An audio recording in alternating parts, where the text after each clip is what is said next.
ಭಾರತ ಮಾತೆಯ ಮುದ್ದಿನ ಮಗಳಾದ ಕರ್ನಾಟಕ ತಾಯಿಗೆ, ಈ ಪುಣ್ಯ ಭೂಮಿಗೆ ಹಾಗೂ ಕರ್ನಾಟಕದ ಪ್ರಜೆಗಳಿಗೆ ನಾನು ತಲೆಬಾಗಿಸಿ ನಮಸ್ಕರಿಸುತ್ತಿದ್ದೇನೆ. ಗೌರವಾನ್ವಿತ ವರಿಷ್ಠಾದ ಮಾಜಿ ಮುಖ್ಯ ನ್ಯಾಯಮೂರ್ತಿಗಳು ಮತ್ತು ಭಾರತದ ಸುಪ್ರೀಂ ಕೋರ್ಟ್ನ ಮಾಜಿ ನ್ಯಾಯಮೂರ್ತಿಗಳು ಶ್ರೀ ಜಸ್ಟಿಸ್ ವಿ ಗೋಪಾಲ್ ಗೌಡ ಅವರು, ನಮಸ್ಕಾರ. ಗೌರವಾನ್ವಿತ ಕೇಂದ್ರ ರಾಜ್ಯ ಸಚಿವರು, ರೈಲ್ವೆ ಸಚಿವಾಲಯ ಮತ್ತು ಜಲಶಕ್ತಿ ಸಚಿವಾಲಯ ಹಾಗೂ ಸಂಸದರು, ತುಮಕೂರು ಲೋಕಸಭಾ ಕ್ಷೇತ್ರ ಶ್ರೀ ವಿ ಸೋಮಣ್ಣ ಅವರು, ಗೌರವಾನ್ವಿತ ಸಂಸದರು, ಕೋಲಾರ ಕ್ಷೇತ್ರ ಶ್ರೀ ಎಂ ಮಲ್ಲೇಶ್ ಬಾಬು ಅವರು, ಗೌರವಾನ್ವಿತ ಮಾಜಿ ಉಪಸಭಾಪತಿ ಕರ್ನಾಟಕ ವಿಧಾನಸಭೆ ಮತ್ತು ಮಾಜಿ ಶಾಸಕರು ಚಿಂತಾಮಣಿ ಕ್ಷೇತ್ರ ಶ್ರೀ ಎಂ ಕೃಷ್ಣಾರೆಡ್ಡಿ ಅವರು, ಅನಿತಾ ಚಾರಿಟಬಲ್ ಟ್ರಸ್ಟ್ ಅಧ್ಯಕ್ಷರು ಡಾಕ್ಟರ್ ಎನ್ ಯುಧಿಷ್ಠರ್ ಅವರು, ಲಿಯೋ ಕ್ಲಬ್ ಆಫ್ ಮಾರ್ಗ ಅಧ್ಯಕ್ಷರು ಶ್ರೀ ನವೀನ್ ಜಿ ಕೃಷ್ಣ ಅವರು ಮತ್ತು ವೇದಿಕೆ ಮೇಲೆ ಉಪಸ್ಥಿತರಿರುವ ಇತರ ಹಿರಿಯ ವಕೀಲರು, ಸಾಮಾಜಿಕ ಕಾರ್ಯಕರ್ತರು ಹಾಗೂ ಇತರ ಗಣ್ಯರಿಗೆ, ಮಾಧ್ಯಮ ಮಿತ್ರರಿಗೆ, ಚಿಂತಾಮಣಿಯಲ್ಲ ನನ್ನ ಸಹೋದರ ಸಹೋದರಿಯರಿಗೆ, ಸಾರ್ವಜನಿಕರಿಗೆ, ನೇರ ಪ್ರಸಾರವನ್ನು ವೀಕ್ಷಿಸುತ್ತಿರುವ ಜನರಿಗೆ ನನ್ನ ಹೃದಯಪೂರ್ವಕ నమస్కారాలు. ఇక్కడికి వచ్చిన మా అభిమానులకి, జన సైనికులకి, ఆడపడుచులకి నా హృదయపూర్వక నమస్కారం.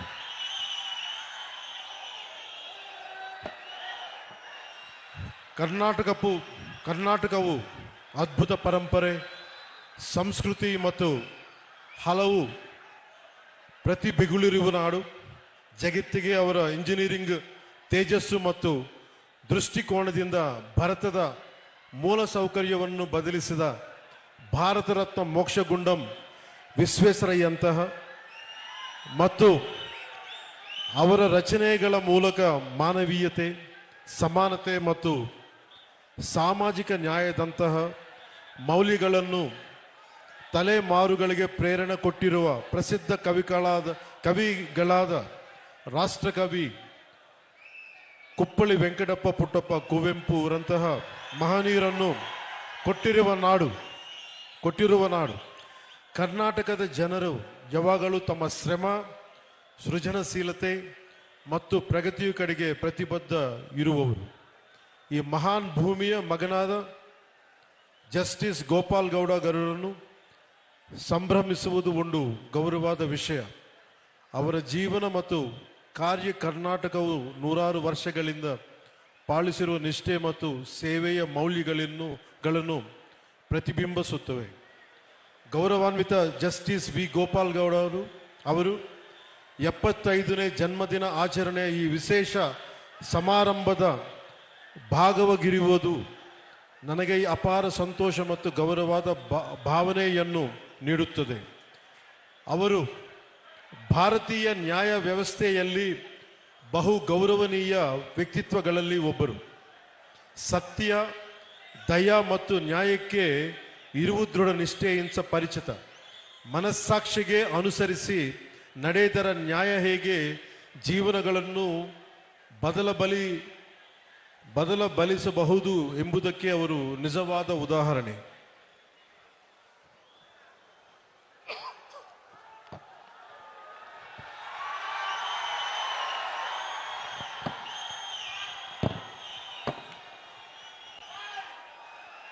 ఒక వ్యక్తి తన జీవితాన్ని ఎలా జీవించాలి, పదవిలో ఉన్నప్పుడు తన శక్తిని ఎవరి కోసం ఉపయోగించాలి, పదవి దిగాక కూడా తన గళం ఎవరి కోసం వినిపించాలన్న ప్రశ్నకు సమాధానం మన కళ్ళ ముందే నిలబడిన ఒక వ్యక్తి రూపంలో ఉంది.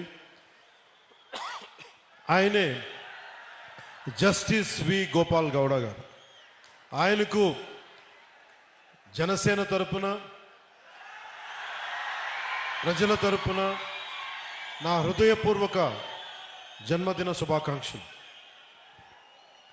జస్టిస్ గోపాల్ గౌడ గారు కేవలం న్యాయమూర్తి కాదు, ఆయన కర్ణాటకలోని చిక్బళ్ళాపూర్ జిల్లా పీడూరు అనే గ్రామంలో పుట్టిన ఒక రైతు బిడ్డ. మణ్ వాసన అంటాం తమిళ్లో, మట్టి వాసన, కష్టం విలువ తెలిసిన నేపథ్యమే ఆయన లేబర్ ప్రో పూర్ న్యాయమూర్తిగా మార్చింది. ఆయన డిగ్రీ అయినాక 75లో న్యాయవాదిగా నమోదయ్యారు. కానీ కోర్టుల్లో వారు అడుగుపెట్టింది కేవలం ఫీజుల కోసం కాదు, సగటు ప్రజల కోసం న్యాయం జరగాలన్న తపన. బెంగళూరు మహానగర పాలిక స్టాండింగ్ కౌన్సిల్గా పనిచేసిన, లా కాలేజీల్లో ప్రొఫెసర్గా పాఠాలు చెప్పిన ఆయన దృష్టి ఎప్పుడూ కార్మికుల కర్షకుల సమస్యలపైనే ఉండేది. న్యాయ చరిత్రలో మైలురాళ్ళు జస్టిస్ గోపాల్ గౌడ గారు న్యాయపీఠంపై కూర్చున్నప్పుడు అది ధర్మాసనమైంది. ఆయన తీర్పులు చాలా ధైర్యంగా నిక్కచ్చిగా ఉంటాయి. ఉదాహరణకి ఒక చిన్న ఉదాహరణకి వైద్య నిర్లక్ష్యంపై దేశంలోనే అతిపెద్ద నష్టపరిహారం డాక్టర్ కునాల్ సాహా కేసులో ఆయన ఇచ్చిన తీర్పును మర్చిపోలేం. డాక్టర్ల నిర్లక్ష్యం వల్ల మరణించిన ఒక భార్యకు న్యాయం చేస్తూ 6,08,00,000 నష్టపరిహారం ఇప్పించిన మహానుభావులకు జడ్జిగా. నష్టపరిహారం అంటే జస్ట్, ఫెయిర్ అండ్ రీజనబుల్, సమంజసంగా న్యాయంగా ఉండాలి. ఒక మనిషి ప్రాణం కోల్పోతే దానికి సరైన విలువ కట్టాలని దేశానికే ఆయన తీర్పు ద్వారా చాటి చెప్పారు.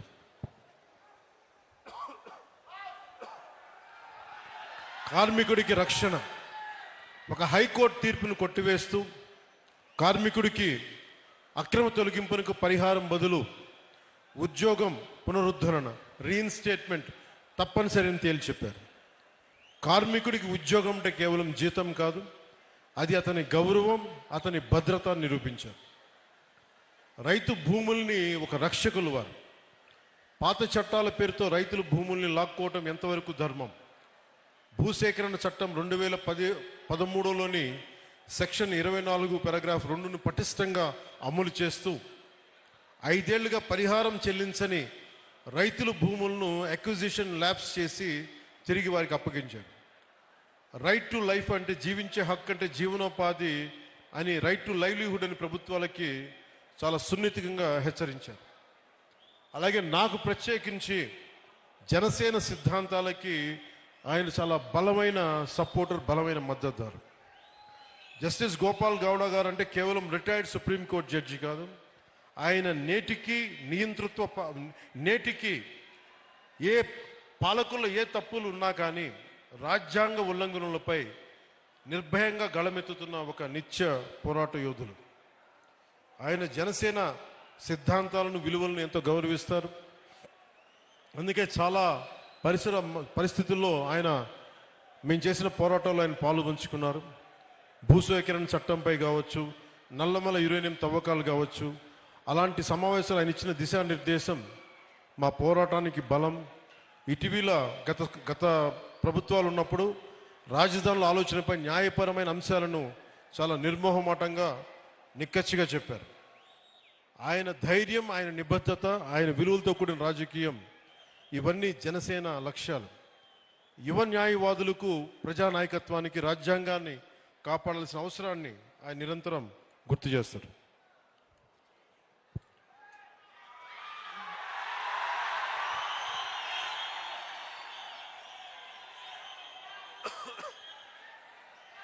జస్టిస్ గోపాలగౌడ గారికి నాకు కామనాలిటీ ఏంటంటే యువత, మహిళలు, రైతు, కర్షకులు, అలాగే పర్యావరణం.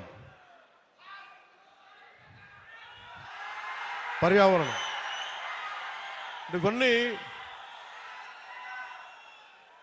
మేమిద్దరం మాట్లాడుకున్నప్పుడల్లా ఆయన రెగ్యులర్గా, నేను ఉప ముఖ్యమంత్రి అయిన తర్వాత కూడా నాకు ఫోన్ చేసి ఆయన శుభాశీస్సులు తెలిపారు, శుభాకాంక్షలు తెలియజేశారు. ఇలాంటి మహానుభావుల పరిచయం, ఇలాంటి మహోన్నతమైన వ్యక్తుల పరిచయం జనసేనకి చాలా అండ. నాకేం అవసరం లేదు. మన భవిష్యత్తు కోసం, మన బిడ్డల భవిష్యత్తు కోసం, మీ తరాల భవిష్యత్తు కోసం. సినిమాల్లో పీక్ సక్సెస్లో ఉన్నప్పుడు, ఖుషీ తర్వాత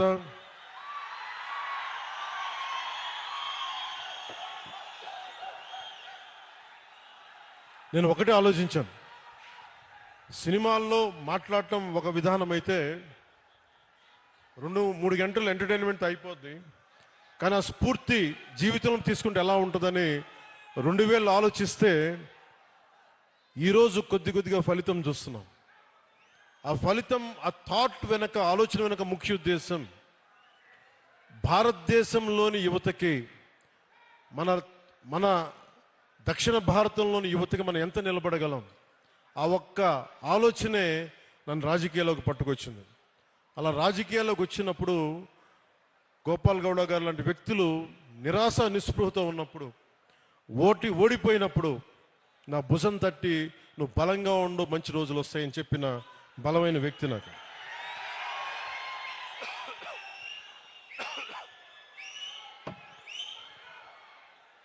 ఇది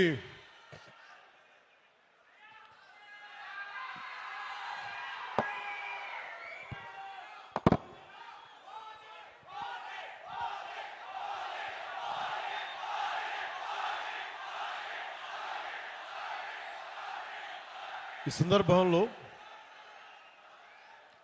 సినిమాలు ఇవన్నీ ఆనందం, మంచిది, కానీ మనకి సినిమాకి వెళ్ళి చూడాలన్నా పర్యావరణం కానీ, అలాగే కుల కట్టుబాట్లని ఛేదించి, కులాల్ని దాటి మనం భారతీయులుగా ముందుకెళ్ళాలి. ఇలాంటివన్నీ కూడా నాకు గోపాల్ గౌడ గారి సంభాషణలు దొర్లుతూ ఉంటాయి. అలాగే ఇక్కడికి రాగానే చాలామంది పెద్దలంతా మాట్లాడారు. ఇక్కడ మనకి నీటి సమస్య ఉందని, పెన్నార్ మరియు పలార్ నదీ పరివాహక ప్రాంతం మీద 10,000 చదరపు కిలోమీటర్ల వరకు విస్తరించి ఉంది మన పూర్వపు కోలార్ ప్రాంతం. ఒకప్పుడు ఇది సిటీ ఆఫ్ లైక్స్, సరస్సుల నగరంగా పేరుగాంచిన బెంగళూరుకి దగ్గరలో ఉన్న ఈ కోలార్ ప్రాంతంలో దాదాపు 5,000 పైగా చెరువులు ఉన్నాయి. ఈ ప్రాంతం మన దక్షిణాసియా ఖండంలోనే ఎక్కువగా సరస్సులు, చెరువులు కలిగి ఉన్న ప్రాంతం. ఇది మన పూర్వీకులు, మధ్యయుగ పాలకులు నీటి సంరక్షణ, నీటి పరివాహక నిర్వహణ వారికి ఉన్న అపార విజ్ఞానానికి నిదర్శనం.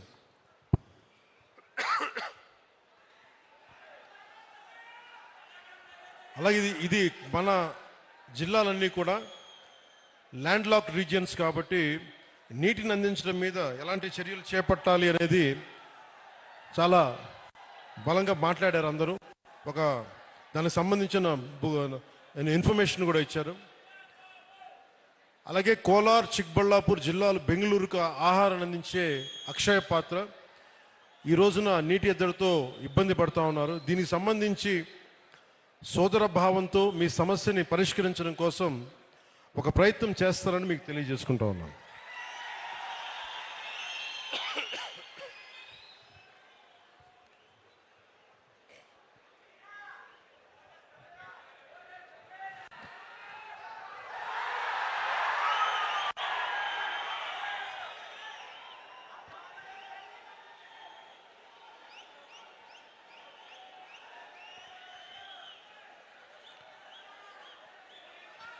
ಆಂಧ್ರಪ್ರದೇಶ್ ಸೀಮೆ ಹತ್ತಿರದ చింతామణియు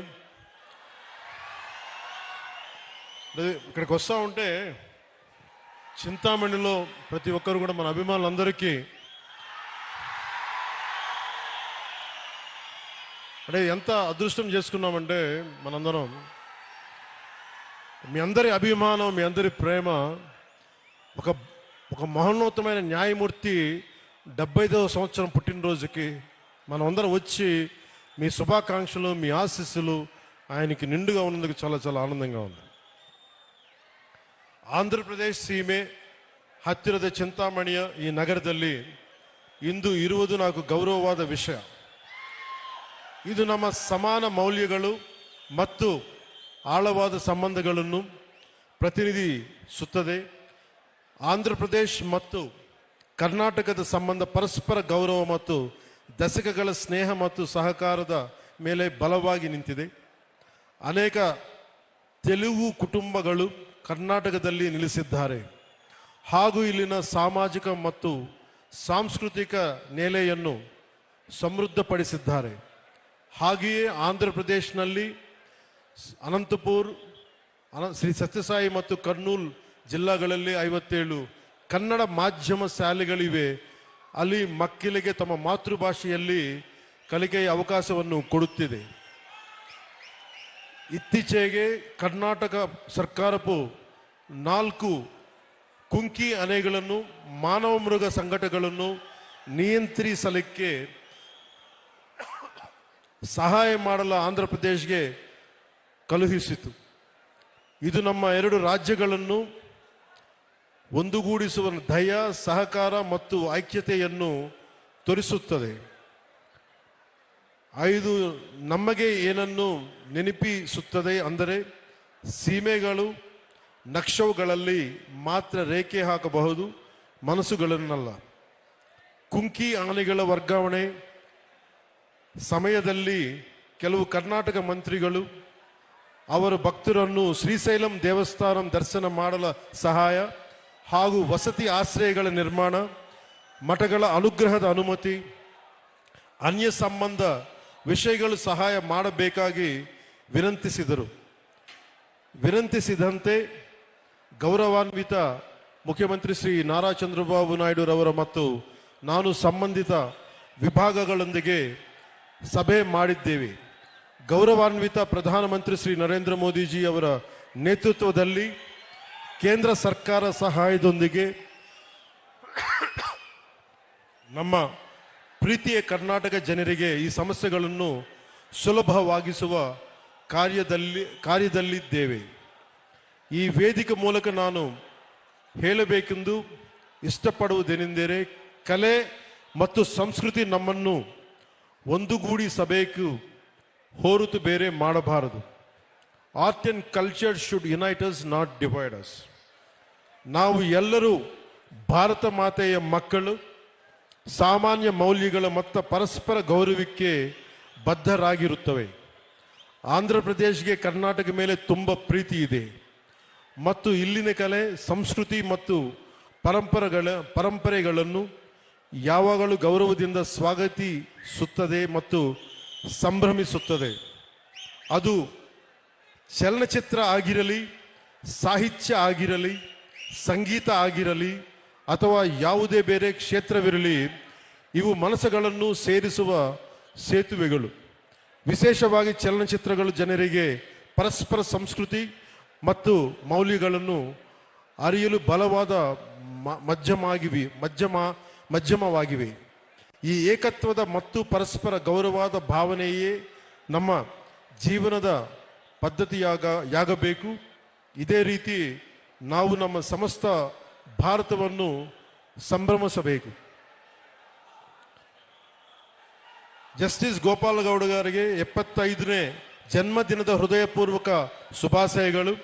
ಇಂದಿನ ಸಂಭ್ರಮ ಕೇವಲ ಅವರ ಜೀವನದಲ್ಲಿ ಒಂದು ಮೈಲಿಗಲ್ಲದೆ, ಇದು ಅವರ ನಂಬಿರುವ ಆದರ್ಶಗಳಿಗೆ ಕೊಡುವ ಒಂದು ಗೌರವ ವಂದನೆಯಾಗಿದೆ.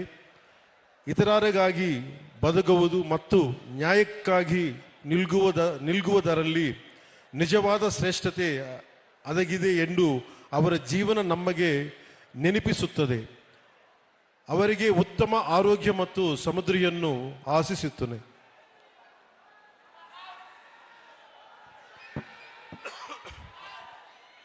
జస్టిస్ గోపాలగౌడ గారు 75వ వసంతంలోకి అడుగు పడుతున్నారు. ఆయన మనందరితోటి ఆరోగ్యంగా ఉత్సాహంగా కలకాలం ఉండాలని, రూల్ ఆఫ్ లా స్థాపనలో మనకి దారి చూపాలని కోరుకుందాం. The question of how an individual should live their life, whom they should use their power to serve while in office and whose voice they should remain after retirement is answered by the life of one man standing right before us. October 6th marks the birthday of the great personality. He is none other than Justice V. Gopal Gowda ji. ఆయనకి మనస్ఫూర్తిగా మరోమారు మనందరి తరపున శుభాకాంక్షలు, పుట్టినరోజు శుభాకాంక్షలు తెలియజేసుకుంటూ సెలవు తీసుకున్నాను. జై భారత్, జై కర్ణాటక, జై హింద్.